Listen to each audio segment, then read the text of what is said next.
कल भाजपा की केंद्र सरकार ने सीए लागू करने का नोटिफिकेशन जारी किया है। 10 साल देश पे राज करने के बाद ऐन चुनाव के पहले इन लोगों को सीए की बात करनी पड़ रही है। अगर 10 साल में कुछ अच्छा काम कर लेते तो शायद आज सीए की जगह अपने कामों पे वोट मांग रहे होते। बीजेपी की केंद्र सरकार का कहना है कि 3 देश, बांग्लादेश, पाकिस्तान और अफगानिस्तान, इन 3 देशों के अल्पसंख्यक जो हैं वो अगर भारत की नागरिकता लेना चाहें तो उन्हें भारत की नागरिकता दे दी जाएगी। बीजेपी की केंद्र सरकार से हमारे बच्चों को रोजगार दिए नहीं जा रहे, पाकिस्तान से लोगों को लाके उनके बच्चों को रोजगार देना चाहते हैं। हमारे लोगों के पास तो घर नहीं है, भारत के तो ढेरों लोग बेघर हैं, लेकिन बीजेपी वाले पाकिस्तान से लोगों को लाके उन्हें भारत में बसाना चाहते हैं, उनको घर देना चाहते हैं। बीजेपी शायद अकेली पार्टी है पूरी दुनिया की जो पड़ोसी देश के गरीब लोगों को अपने देश में घुसाने के लिए दरवाजे खोल रही है, बिल्कुल उल्टा कर रही है।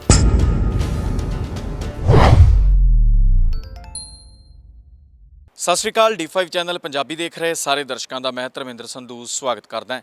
CAA ਕਾਨੂੰਨ ਨੂੰ ਲੈ ਕੇ ਪੂਰੇ ਦੇਸ਼ ਦੀ ਸਿਆਸਤ ਗਰਮਾਈ ਹੋਈ ਹੈ।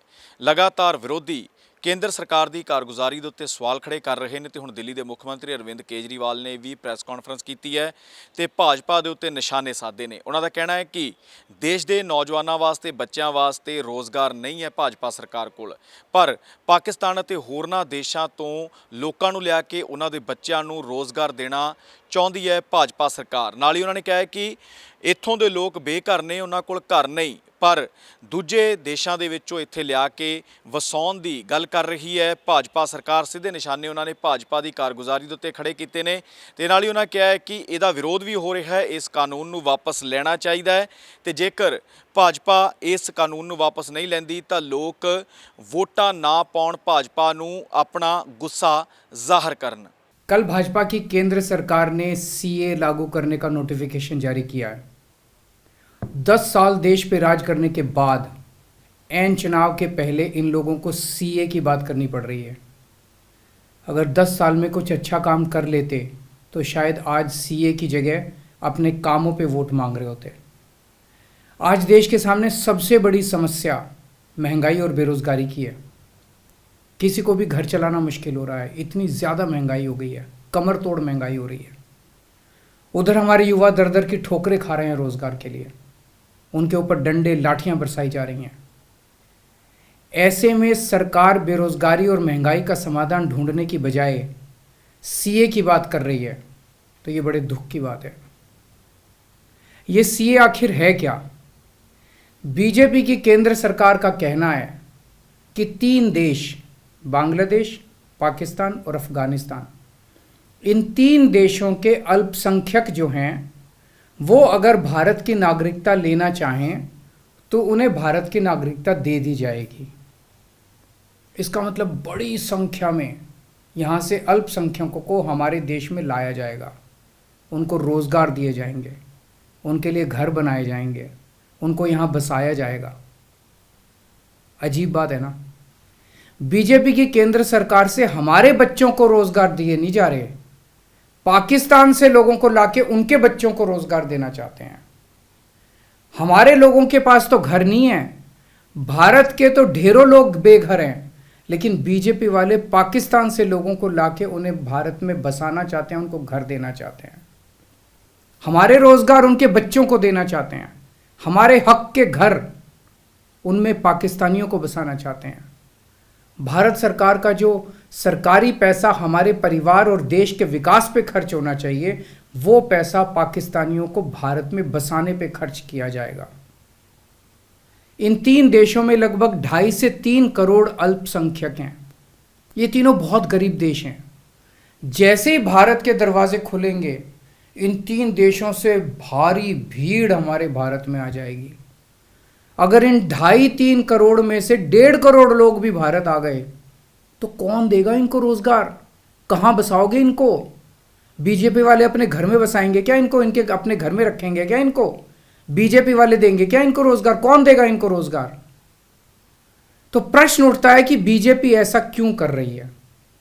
कई लोगों से मैंने बात की, कुछ लोगों का कहना है कि ये पूरा का पूरा खेल वोट बैंक बनाने की गंदी राजनीति है।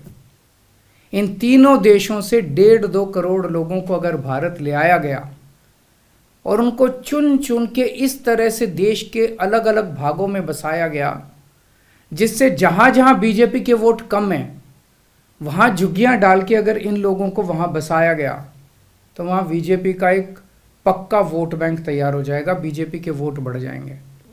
और आने वाले इस चुनाव में तो नहीं, आने वाले भविष्य के चुनाव में बीजेपी को इससे बहुत बड़ा चुनावी फायदा मिल सकता है, ऐसा कुछ लोगों का कहना है। मुझे नहीं पता ये सच है कि गलत, लेकिन सबसे बड़ा प्रश्न है कि बीजेपी ये क्यों कर रही है। एक तरफ बीजेपी की हरियाणा सरकार हरियाणा के बच्चों को रोजगार देने में असमर्थ है। रोजगार के लिए हरियाणा सरकार अपने बच्चों को इजराइल भेज रही है। इजराइल में हम सब जानते हैं कि युद्ध चल रहा है, हमारे बच्चों को युद्ध में धकेला जा रहा है। अपने बच्चों को तो रोजगार है नहीं और पाकिस्तानियों को भारत लाके उनके बच्चों को रोजगार देना चाहते हो। मेरी तो ये बात बिल्कुल समझ से परे है। बीजेपी वाले पूरी दुनिया से बिल्कुल उल्टा चल रहे हैं। पूरी दुनिया में कोई भी देश अपने पड़ोसी देशों के गरीबों को अपने घर नहीं लाना चाहता। पड़ोसी देशों के लोगों को अपने देश में आने से रोकने के लिए पूरी दुनिया में हर देश तरह तरह के कानून बनाता है, बॉर्डर पे दीवारें लगाता है, बॉर्डर पे बिजली की तारें लगाई जाती हैं ताकि पड़ोसी देश का कोई भी व्यक्ति हमारे देश के अंदर ना आ सके। बीजेपी शायद अकेली पार्टी है पूरी दुनिया की जो पड़ोसी देश के गरीब लोगों को अपने देश में घुसाने के लिए दरवाजे खोल रही है, बिल्कुल उल्टा कर रही है। एक और बात है सोचने की, पिछले 10 सालों में 11 लाख से ज्यादा भारत के बड़े बड़े अमीर उद्योगपति और व्यापारी भारत छोड़ के चले गए। ये लोग भारत में फैक्ट्री चलाया करते थे, इंडस्ट्री चलाया करते थे, बड़े बड़े व्यापार किया करते थे, लाखों लोगों को नौकरी देते थे, रोजगार देते थे। ये बीजेपी की गलत नीतियों और उनके अत्याचार से तंग आके भारत छोड़ के चले गए। अगर बीजेपी को लाना ही है तो इन लोगों को वापस भारत लेके आओ ना, जो भारत छोड़ के चले गए। ये भारत आएंगे, इनके पास पैसा है, भारत में इन्वेस्ट करेंगे, नई नई फैक्ट्रियां खोलेंगे, नए नए व्यापार खोलेंगे, अपने बच्चों को रोजगार मिलेगा। ये क्या बदतमीजी है कि बांग्लादेश के, पाकिस्तान के और अफगानिस्तान के लोगों को हमारे देश में लाके बसाएंगे और उनको हमारे बच्चों के हक के रोजगार उनको देंगे। ये लोग कह रहे हैं कि 2014 के पहले आए हुए घुसपैठियों को इन नागरिकता दी जाएगी। ऐसा नहीं है, ये तो शुरुआत है। एक बार ये सिलसिला चालू हो गया, एक बार दरवाजे खुल गए तो फिर बहुत बड़ी संख्या में पाकिस्तानी और बांग्लादेश से लोग भारत में आने लगेंगे। आज बीजेपी कह रही है 2014 के पहले आए हुए लोगों को ही नागरिकता दी जाएगी। देख लेना, अगले चुनाव में ये बीजेपी वाले इस तारीख को बढ़ा के 2024 कर देंगे कि 2024 के आए हुए पहले वाले लोगों को दी जाएगी और फिर इसे और आगे बढ़ा देंगे। मोटी मोटी बात यह है कि पाकिस्तानियों और बांग्लादेशियों के लिए भारी संख्या में भारत आने के लिए बीजेपी सरकार ने दरवाजे खोल दिए। ये देश के लिए बेहद खतरनाक है और इसका सबसे ज्यादा खामियाजा उत्तर पूर्व नॉर्थ ईस्टर्न स्टेट्स भुगत रहे हैं, खासकर आसाम। आसाम के लोगों की भाषा और संस्कृति खतरे में पड़ चुकी है क्योंकि वहां पे बांग्लादेश से इतनी बड़ी संख्या के ऊपर इलीगल माइग्रेशन हुआ है। अब बीजेपी कह रही है कि इलीगल माइग्रेंट जो आए हैं उनको हम नागरिकता देंगे, उनको हम बसाएंगे, आसाम में बसाएंगे। आसाम के लोग बहुत नाराज हैं।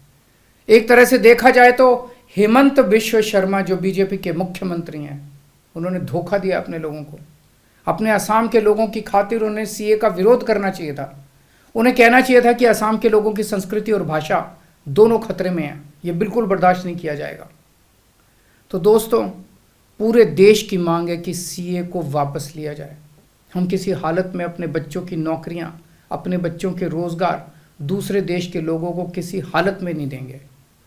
और अगर बीजेपी नहीं मानती तो इसको वापस नहीं लेती तो इस चुनाव के अंदर बीजेपी के खिलाफ वोट करके आप अपना गुस्सा जाहिर कीजिए। ਦੱਸ ਦਈਏ ਕਿ ਕੇਂਦਰ ਸਰਕਾਰ ਵੱਲੋਂ CAA ਕਾਨੂੰਨ ਨੂੰ ਲੈ ਕੇ ਨੋਟੀਫਿਕੇਸ਼ਨ ਜਾਰੀ ਕੀਤਾ ਗਿਆ। ਇਸ ਤੋਂ ਪਹਿਲਾਂ ਵੀ ਜਦੋਂ ਇਹ ਕਾਨੂੰਨ ਬਣਾਉਣ ਦੀਆਂ ਤਿਆਰੀਆਂ ਸੀ ਤਾਂ ਉਸ ਵੇਲੇ ਵੀ ਵੱਡੀ ਗਿਣਤੀ ਦੇ ਵਿੱਚ ਲੋਕਾਂ ਨੇ ਇਸ ਦਾ ਵਿਰੋਧ ਕੀਤਾ ਸੀਗਾ, ਧਰਨੇ ਪ੍ਰਦਰਸ਼ਨ ਕੀਤੇ ਗਏ ਤੇ ਹੁਣ ਇੱਕ ਵਾਰ ਫਿਰ ਦੇਸ਼ ਦੇ ਕਈ ਹਿੱਸਿਆਂ ਦੇ ਵਿੱਚ ਇਹਦਾ ਪੂਰੇ ਜ਼ੋਰਦਾਰ ਤਰੀਕੇ ਦੇ ਨਾਲ ਵਿਰੋਧ ਕੀਤਾ ਜਾ ਰਿਹਾ ਹੈ।